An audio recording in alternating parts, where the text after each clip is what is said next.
Good morning everybody, नमस्कार सब लोगों को। आज बहुत अहम दिन है हम कश्मीरी पंडितों के लिए। 19 जनवरी आज है और इसी दिन 19 जनवरी 1990 को कश्मीर से कश्मीरी पंडितों को निकाला गया था। वहाँ की मस्जिदों के स्पीकर्स से अनाउंस किया गया था कि सारे कश्मीरी पंडित जो है अपनी बहनों और बेटियों को छोड़कर कश्मीर खाली करिए। तो पूरा का पूरा समुदाय जो है उनका जेनोसाइड हुआ, उनकी एथनिक क्लींजिंग हुई और वो वहाँ से निकले। इसलिए पूरे विश्व भर आज 19 जनवरी जो है वो हमारा जेनोसाइड डे है, हमारा एक्सोडस डे है और हमारा एथनिक क्लींजिंग डे है। आज जो हम मिले हैं, मैं अपनी एक डॉक्यूमेंट्री स्क्रीन करने जा रहा हूँ। ये डॉक्यूमेंट्री कश्मीरी पंडितों का नरसंहार, ये मैंने खुद शूट की थी 1990 में। मैं खुद उस दौरान 19 जनवरी के आसपास भी, उस दिन भी मैं खुद कश्मीर में था और ये सारे फुटेजेस जो है मैंने खुद शूट किए। और मैंने उस वक्त जो हमारा पलायन हुआ था, उसके बाद जब रिफ्यूजी कैंप्स में लोग आए और वहाँ पर बसे, ये पूरी जर्नी जो कश्मीरी पंडितों की है मैंने खुद शूट की। और मैंने सोचा कि आज का दिन जो है वो सारे विक्टिम्स को एक ट्रिब्यूट पे करने का दिन है। और अनुपम जी जो है वो मेरी इस पूरी जर्नी में, मेरी इस पूरी लड़ाई में, हमारे सारे जो फेजेस हैं उसमें खेर साहब हमारे साथ रहे। और चूँकि खेर साहब खुद भी कश्मीरी है और कश्मीरी पंडित हैं, तो इस पूरी त्रासदी को, इस पूरे जेनोसाइड को, इस पूरी एथनिक क्लींजिंग को हमने दोनों ने, हम सबों ने खुद सहा है, खुद फेस किया है और खुद इसको लड़ने, हम खुद इसको लड़े हैं और लोगों के सामने हमने चीज़ों को लाने की कोशिश की है। तो इस फिल्म के द्वारा मैं उन सारे लोगों को ये रिक्वेस्ट करना चाहूँगा कि जो इस फिल्म को देख के जो हमारी एक्चुअल त्रासदी है, जो फिल्मों में दिखाई भी गई, और जो लोगों ने, जिन लोगों ने ये कहा कि ये गलत है, ये वाई नहीं है, ये झूठ है, तो मुझे लगता है कि उन सारे लोगों के लिए ये फिल्म, मेरी डॉक्यूमेंट्री फिल्म जो रियल है, ये उनके लिए जवाब है। और मुझे इस बात का यकीन है कि आपके द्वारा, मीडिया के द्वारा जितने भी लोग इस डॉक्यूमेंट्री को देखें, अपने आप में इस पूरी त्रासदी को फील करें, अपने इस जेनोसाइड को, इस एथनिक क्लींजिंग को, ट्रेजेडी को फील करें। क्योंकि हमारे हिसाब से, कश्मीरी पंडितों के हिसाब से, ये दुनिया के सबसे बड़ी ह्यूमन ट्रेजेडी है। इससे बड़ी ह्यूमन ट्रेजेडी हो ही नहीं सकती। क्योंकि हमारा कसूर नहीं कोई, हम माइनॉरिटी कम्युनिटी में थे, हम पढ़े लिखे लोग थे, हमने कभी बंदूक नहीं उठाई, हम नॉन वायलेंस में बिलीव करने वाले लोग हैं, हम गांधी जी के फिलॉसफी में बिलीव कर रहे लोग हैं और हम आज अपने ही कंट्री में, अपने ही देश में रिफ्यूजी बन के रह गए हैं। तो हम फिल्म शुरू करेंगे, उससे पहले मैं खेर साहब से रिक्वेस्ट करूंगा कि please Kher sahab, your experiences to the people. Ashok ji को मैं बहुत सारे साल, जब से बॉम्बे आया हूँ तब से जानता हूँ और इनकी पहली डॉक्यूमेंट्री भी जो and the world remain silent, वो मैंने देखी थी। तब इन्होंने बहुत सारे शॉट नहीं डाले थे, शायद दुनिया को शॉक नहीं करना चाहते थे। और अब इन्होंने बहुत सारे वो शॉट्स डाले हैं कश्मीरी पंडितों का नरसंहार में। ध्येय जो है, जो इन्होंने अशोक जी ने बोल दिया है, ध्येय यही है कि कुछ जख्मों को खुला रखना ज़रूरी है। वो पर्सनल लेवल पर ज़ख्म हो या कम्युनिटी के लेवल पर ज़ख्म हो या इंसानियत के नाम पर ज़ख्म है, क्योंकि कुछ लोग उसको ढकने की कोशिश करते हैं झूठ से और अलग अलग उससे। जब डॉक्यूमेंट्री बनती है तो डॉक्यूमेंट्री रियल फुटेज की होती है, रियल जगह की होती है। आप अगर कुछ पुरानी डॉक्यूमेंट्रीज देखें, चाहे वो हमारे देश की आज़ादी की डॉक्यूमेंट्री हैं, गांधी जी दांडी मार्च पे जा रहे हैं, या पुरानी जो ब्लैक एंड वाइट की डॉक्यूमेंट्री हैं, उसमें आपको यकीन होता है बिकॉज वो they are taken. We will keep this genocide alive, because इसको इसलिए अलाइव रखना है ताकि ये बाकी दुनिया के किसी और इलाके में इस तरह का जेनोसाइड ना हो। दुनिया के किसी और इलाके में, हिंदुस्तान में तो ना हो, पर दुनिया में कहीं भी जहाँ पर अमन प्रस्त लोग रहते हैं, उनके साथ इस तरह का ना हो। और वो आपके द्वारा, मैं बड़ा खुश हूँ आप लोग यहाँ आप आए हैं इस डॉक्यूमेंट्री के लिए, तो उसको ज़िंदा रखना जो है बहुत इम्पॉर्टेंट है। हमारे खुद के पर्सनल लेवल पर हमारे फैमिली मेम्बर्स को इसको भुगतना पड़ा, मेरे मामा को भुगतना पड़ा, बहुत सारे रिश्तेदारों को भुगतना पड़ा। और काफ़ी इसको दबाए रखने की कोशिश की गई है। 32 साल तक इसको दबाए रखने की कोशिश की टिल कश्मीर फाइल्स केम, और आज 33वां साल है। और अभी भी बहुत सारे ऐसे लोग हैं जो इसको अलग अलग नाम देते हैं। तो अगर तो सच तो मुझे लगता है कि वैसा है कि वो कभी ना कभी बाहर आता रहता है, और जो सच जिनको झूठ बोलना होता है उनको ज़िंदगी भर झूठ बोलना रहता है।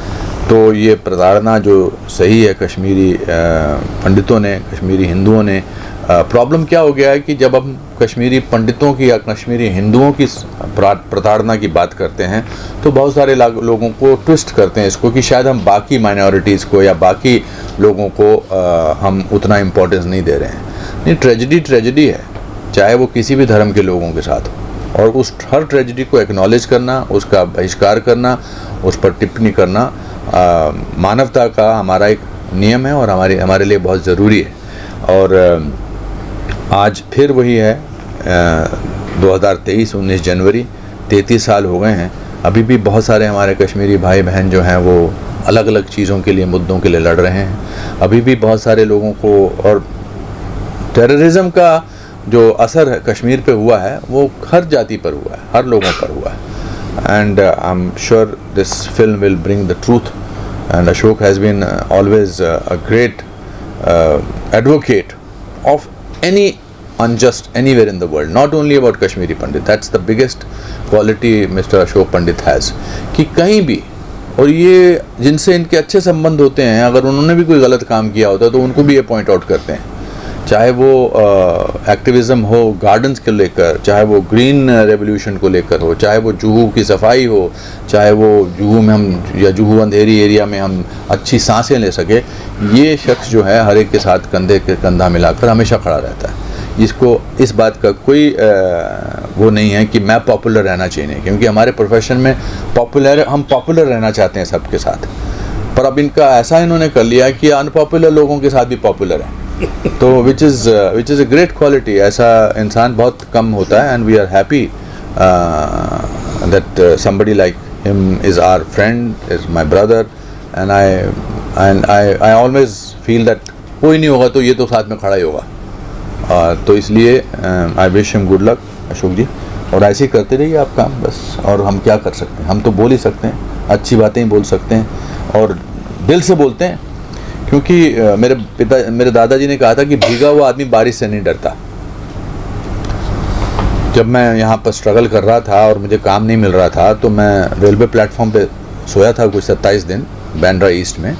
तो मैंने उनको एक ख़त लिखा था, I am diverting but it's important to tell you कि क्यों हम शायद बेबाक तरीके से बात करते हैं। तो मैंने उनको ख़त लिखा था कि दादाजी वो कश्मीर में रहते थे, मैंने कहा मैं कहाँ यहाँ फंस गया हूँ, मैं रेलवे प्लेटफॉर्म पे रह रहा हूँ, पढ़ा लिखा एक्टर हूँ, मैं गोल्ड मेडलिस्ट हूँ, और मुझे यहाँ रेलवे स्टेशन पे रहना पड़ रहा है, और 1:30-2 बजे सोना पड़ता है और 4:45 बजे उठना पड़ता है, बिकॉज ट्रेनें शुरू हो जाती हैं, ट्रेनें बंद होती हैं।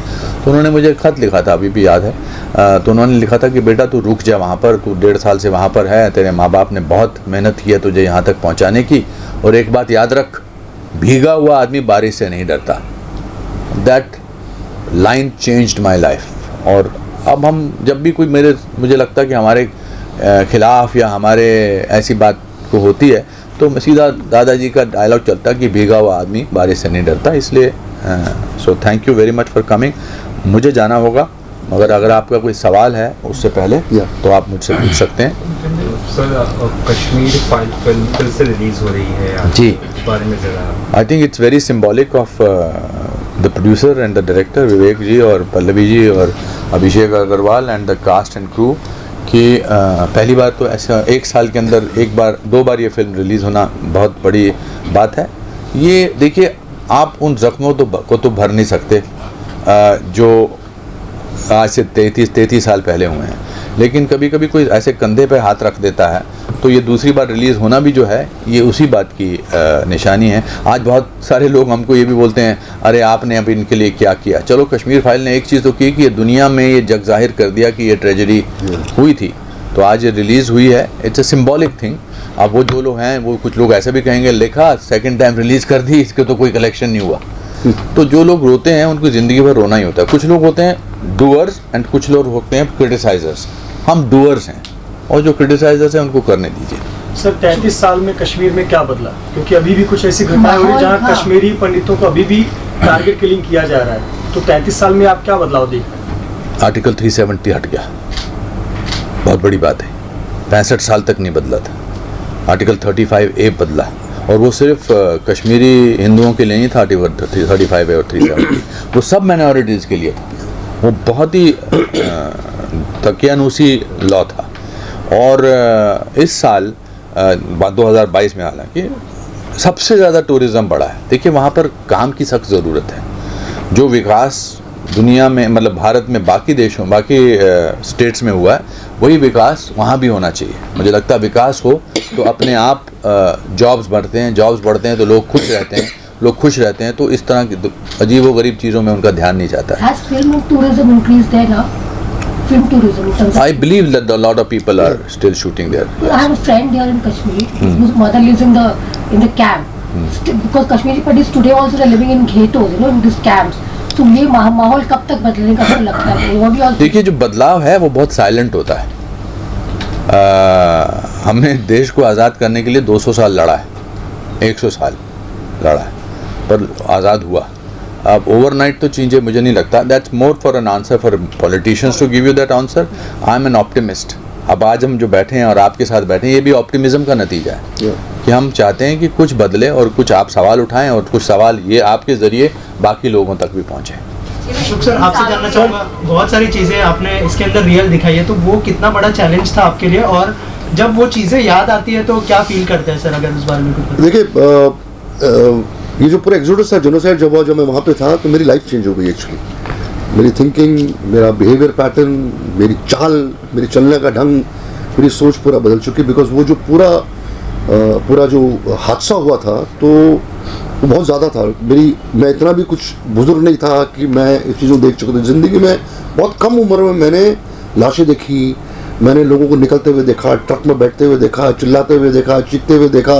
डेड बॉडीज उठाने के लिए लोग नहीं थे जम्मू में। तो सब पूरा जो प्रोसेस था, मैं उसका हिस्सा था।